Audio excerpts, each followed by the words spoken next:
Shri Krishna Chaitanya Prabhu Nityananda Shri Advaita Gadadhara Shri Vasari Shri Gaura Bhaktivinoda.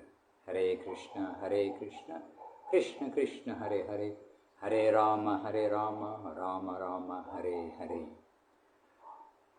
All glories to our spiritual masters. We are students, we have masters, and those masters are His Divine Grace, Srila Bhakti Sundar Govinda Dev Goswami Maharaj, known as affectionately as Srila Gurudev, and our master Srila Bhakti Rockok Sridhar Dev Goswami Maharaj, and affectionately known as Srila Guru Maharaj, and indeed Srila Prabhupada, Srila A.C. Bhaktivedanta Swami Prabhupada, who has brought us the message of Mahaprabhu, the line of Mahaprabhu's teachings coming through Rupa Goswami and Srila Bhaktisiddhanta Saraswati Thakur.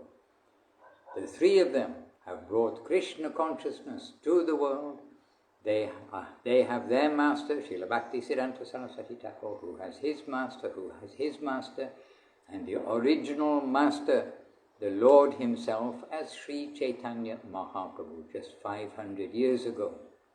The message still intact, the heart, the current, the flow still intact, and we are very fortunate to have got the connection of their divine graces, either directly or through the devotees, and devotees of the devotees, and even by now, devotees of the devotees of the devotees, etc.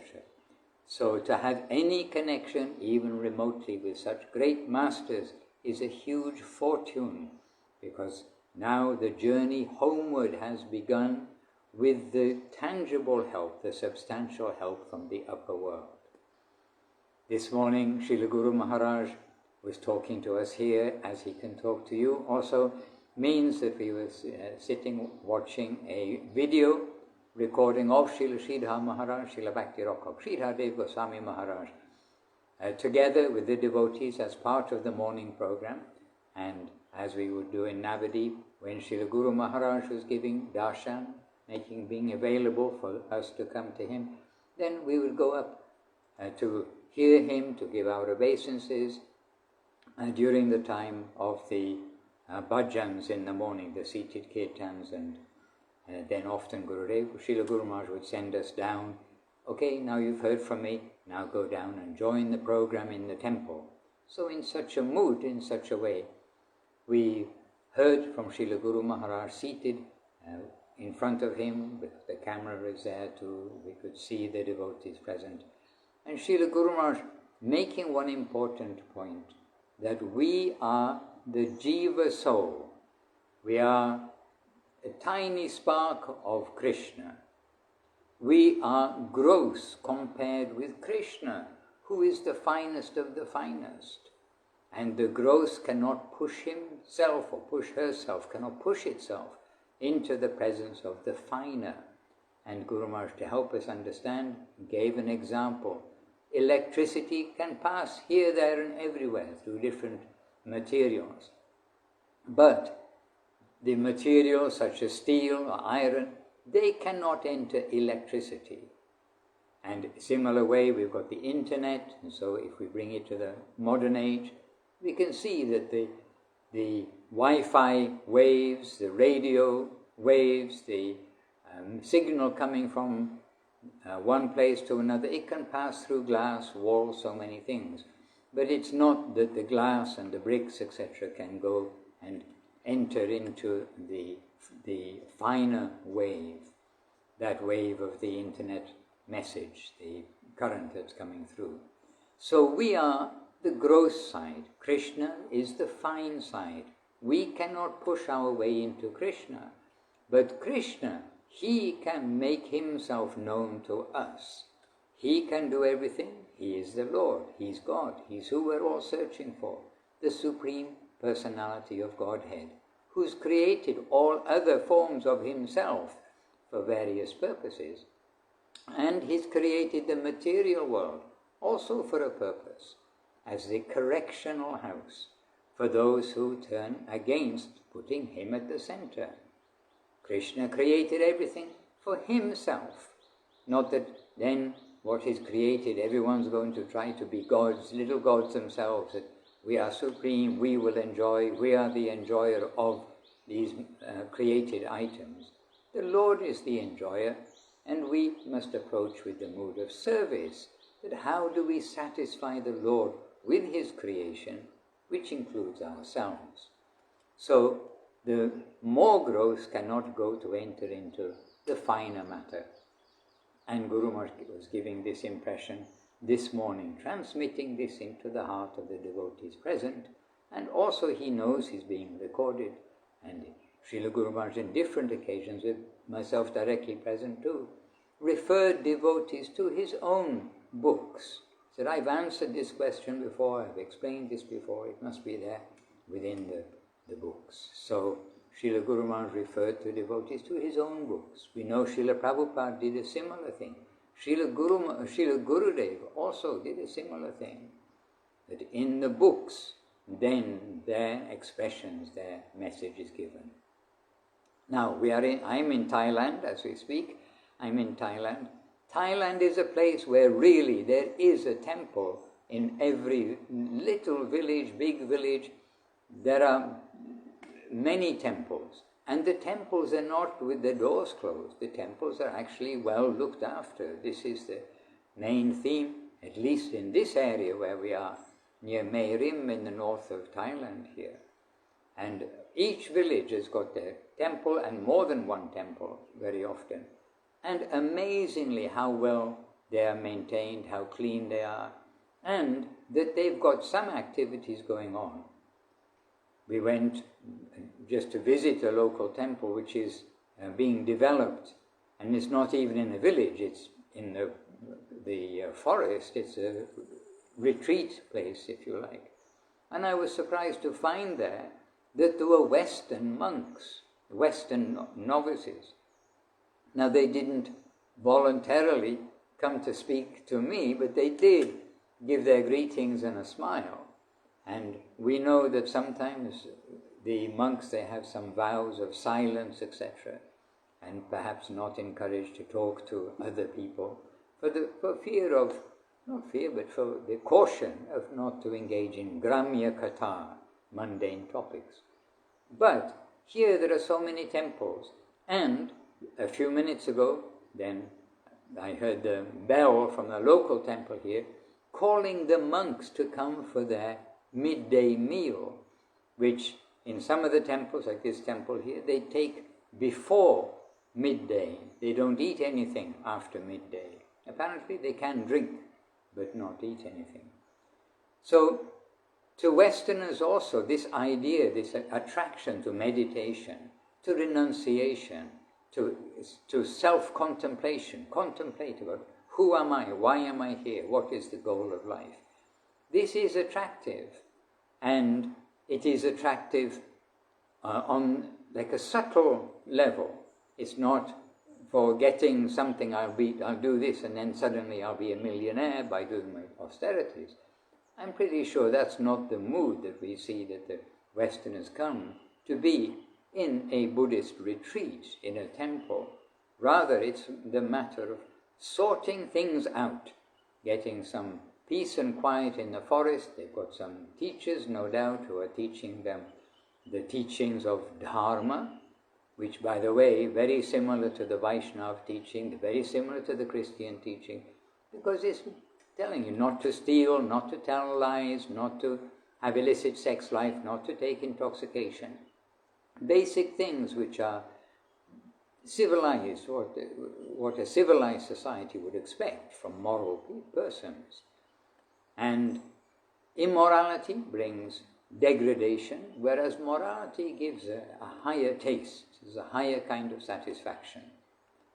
But the attraction of like going away from the negative, cleaning ourselves off from the mundane talks and mundane thoughts, not having the newspapers, televisions, etc., in the retreats that the Buddhists have here, then to have a break from all of this negative world.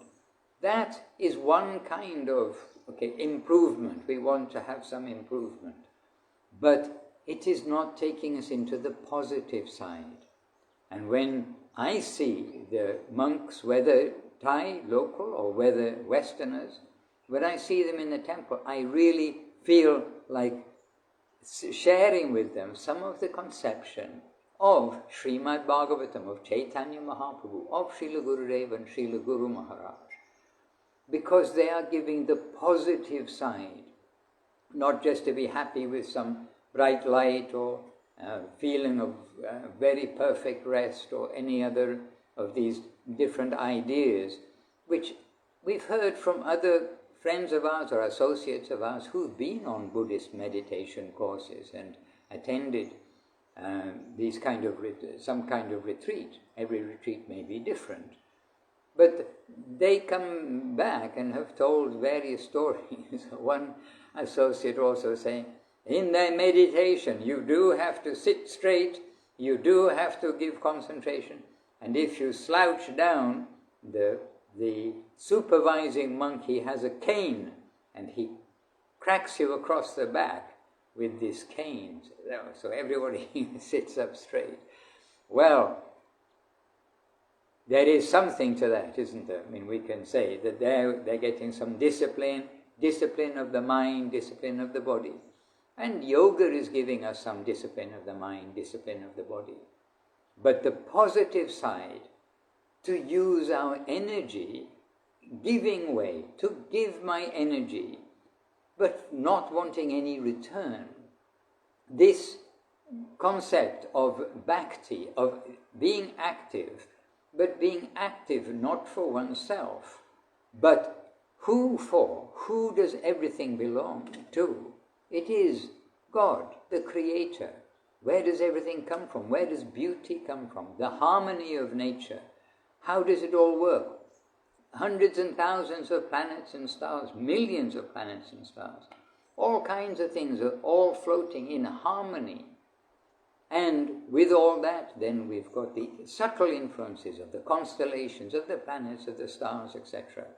And those subtle influences, they're well studied by intelligent persons.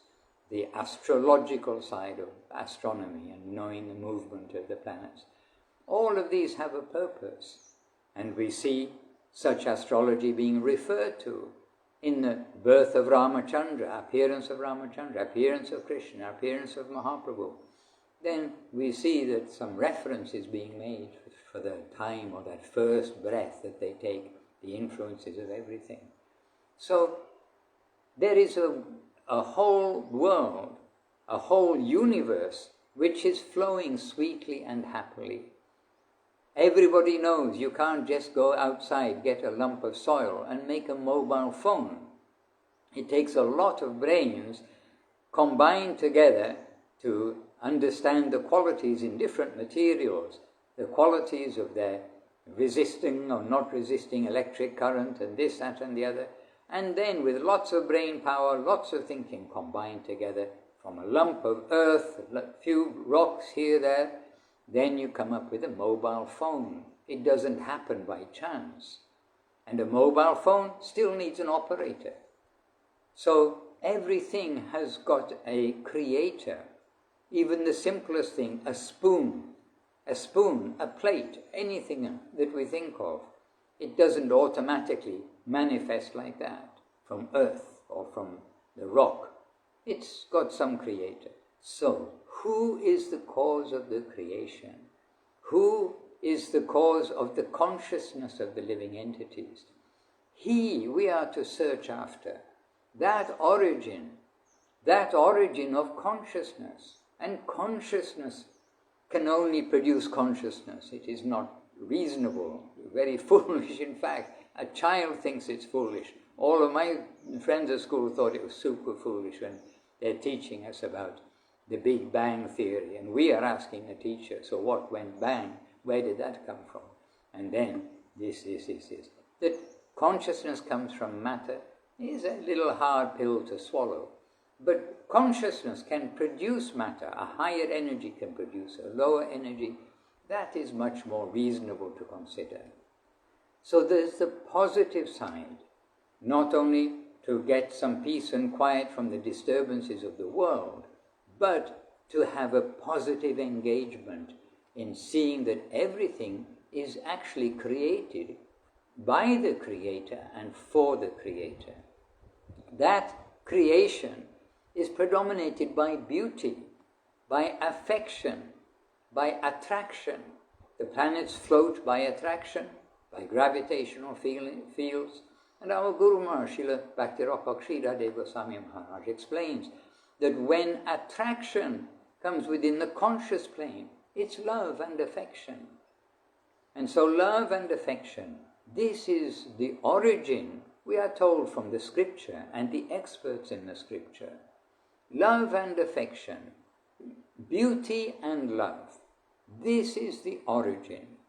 Not grandness, not greatness, but beauty and love. And everything exists for the purpose of beauty and love. And that beauty and love personified, that truth personified, is he who we have that tendency to pray to, when we've got some difficulty. We know someone is there, they created everything, they are aware of our predicament. We do come and make a prayer, dear Lord, just this once, please give a helping hand in this way. And then sometimes we say, and then I promise to serve you forever after that. But we tend to forget that promise when life becomes easy. Anyhow, the life of a retreat, a recluse, of meditation, may sound attractive when we are entangled in the material troubles of this world. But then, beyond the withdrawal from the troubles, is the land of dedication. That is called bhakti, devotion. And bhakti is told in the scripture, the conclusion everywhere throughout the Vedic scripture. Only by bhakti, devotion to Krishna, to Vishnu, to Narayan, to Krishna in his many original forms, the Supreme Lord forms. Only by devotion to the Lord do we get permanent liberation from the material world. But more than that, a permanent life that is worth living. The life of joy and happiness, the joy of giving to the Lord, rather than the meager and temporary joy in this world of exploiting what has come from the Lord. So, let us use our propensity for a search, an inner search, a deeper search, to see the conclusions that have been undefeated in the presentation by Chaitanya Mahaprabhu, Rupa Goswami, Sanatana Goswami, Jiva Goswami, and through our parampara system. Let us give some attention to the conclusions. Yes, try to be moral, a better quality of life in this material world. Yes, try to withdraw our consciousness from hearing bad things, seeing bad things, speaking bad things, doing bad things. And let us try to withdraw from there, but let us redirect our energy, which we have by being alive.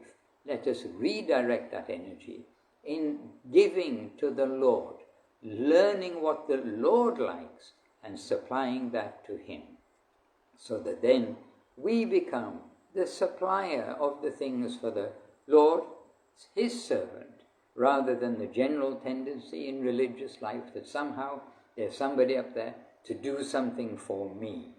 So when we turn it around, then we will find that there is a whole, most of the creation, which is made up of such living entities full of love and affection and dedication to satisfy the Lord. And they're satisfying the Lord through His devotees. So to connect with the devotees, to connect with the positive life, is the life given by Chaitanya Mahaprabhu, known as Gaudiya Vaishnavism. The Gaudiya Vaishnavism is worship of the Supreme Lord under the guidance and in the line of Sri Chaitanya Mahaprabhu. And this is where we are the students of the greatest masters who have come to distribute all over the world the message of Chaitanya Mahaprabhu, which is applicable to everyone. Everyone can chant Hare Krishna. Everyone can offer their food to the Lord before eating. Everyone can engage in activity for the satisfaction of the Lord and His devotees. So this is a few words from me living means staying these recent weeks in Thailand and seeing the attractiveness of the life of a renunciate, however short or long it may be, those who come to be in the temple for a short time or a longer time, but recognizing what is the epitome of this is a life of dedication. Sort ourselves out so we know what we're doing and use our limited energy for one purpose, to satisfy the Lord. Bhakti Yoga. Jai to our masters, Srila Bhakti Sundar Govinda Dev Goswami Maharaj ki jai, Srila Bhakti Rokhak Sridhar Dev Goswami Maharaj ki jai, Bhagavan Srila Bhakti Siddhanta Saraswati Thakur ki jai, Sri Rupa Nuga Guru Vaga ki jai, Namacharya Srila Haridas Thakur ki jai, Vishvarenya Srila A.C. Bhaktivedanta Swami Prabhupada ki jai, and all the Sri Chaitanya Saraswat Acharya Vrinda ki jai. My respects to all the viewers, listeners, and we hope that we're able to share something good with you. For further information, you can certainly look and see on the website the Sri Chaitanya Saraswat Math, established in 1942 by Srila Sridhar Maharaj, and that Sri Chaitanya Saraswat Math, the website, the original website is scsmath.com. Sri Chaitanya Saraswat Math, scsmath.com. Please do take a look, and we are here to serve, and twice a week we try to give a short talk, sometimes a reading and sometimes some reflections. We're happy to have you with us live, happy to have you with us in the recorded version. May we all see the bright fortune of the present age, take that opportunity to make our lives, our human lives, successful. Hare Krishna, Krishna Krishna, Hare Hare, Hare Rama, Rama Rama, Hare Hare. Govinda Jaya Jaya, Gopala Jaya.